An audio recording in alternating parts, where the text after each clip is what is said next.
Hello and welcome back everyone to my channel. MrCarMAN here, and today I'm going to be sharing with you guys on how to change your alternator on your Range Rover Sport or your LR3. The method is pretty much the same on both vehicles, and if you guys have any of these symptoms, that means your alternator is going out or has completely failed.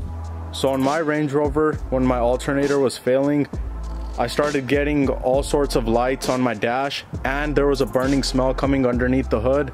So that's pretty much a clear sign that the alternator is going out, because even after the Range Rover died, I jumped it and it would only stay on for about a minute and it would die out again. So basically the alternator is not doing its job anymore. It's not recharging the battery, and it's time for a replacement. So without wasting any time, let's get started.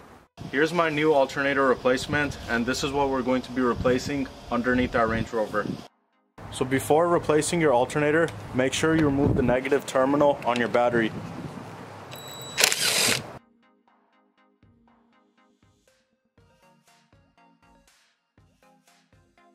Changing the alternator on your Range Rover requires you to go underneath the vehicle, and everything's going to be done underneath. So I have my vehicle safely jacked up, and I've also removed the right passenger wheel to have a bit more clearance.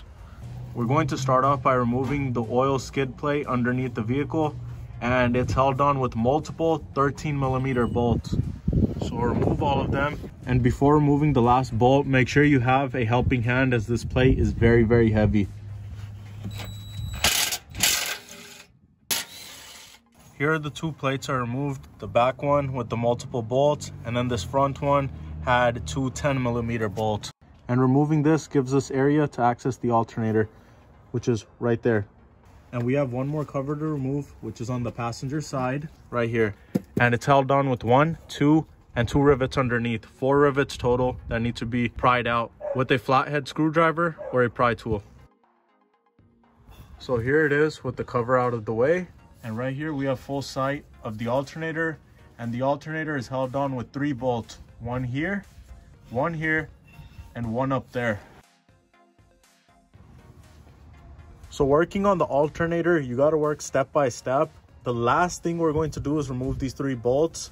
We're going to first start off by loosening the tensioner pulley to get this belt off.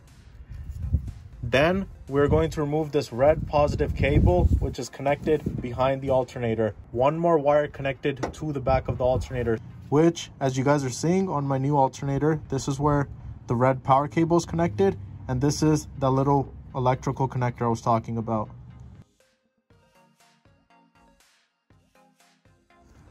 So here's the belt tensioner pulley that we're working on. It's not the other one. The other one is for the big belt, and this is for the small belt that goes to the alternator.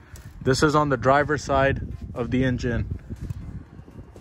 So for this, it takes a 3/8 socket, not the 1/2 inch. So that's how you know you're working on the right pulley. So I have my 3/8 ratchet connected and an extension bar on top. And then basically I push it that way. And doing this loosens the tension on the pulley for the alternator, and it'll let us slip the belt off. So here's my alternator pulley, and I have taken the belt off. It slips right off when you loosen the tension on the pulley up there. There's the long top bolt for the alternator. We're going to remove that, and then we have the 2 right here.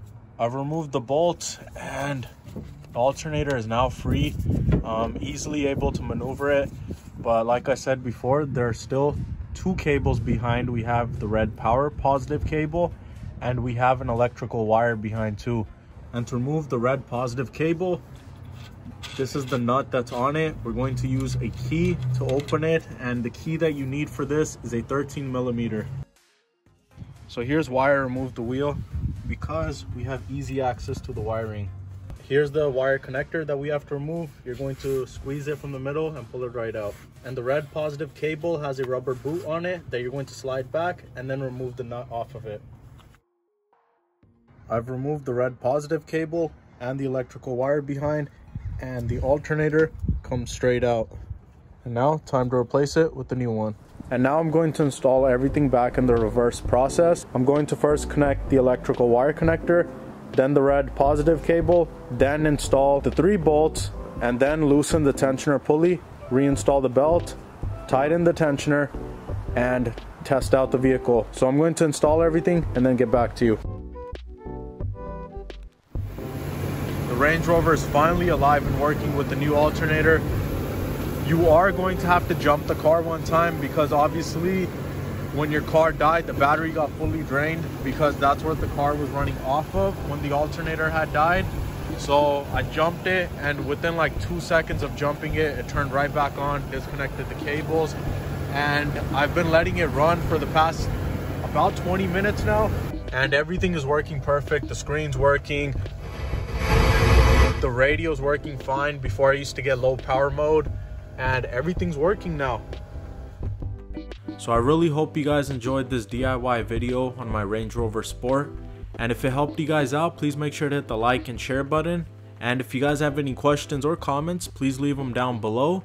And I'll catch you guys soon with another video. Thank you.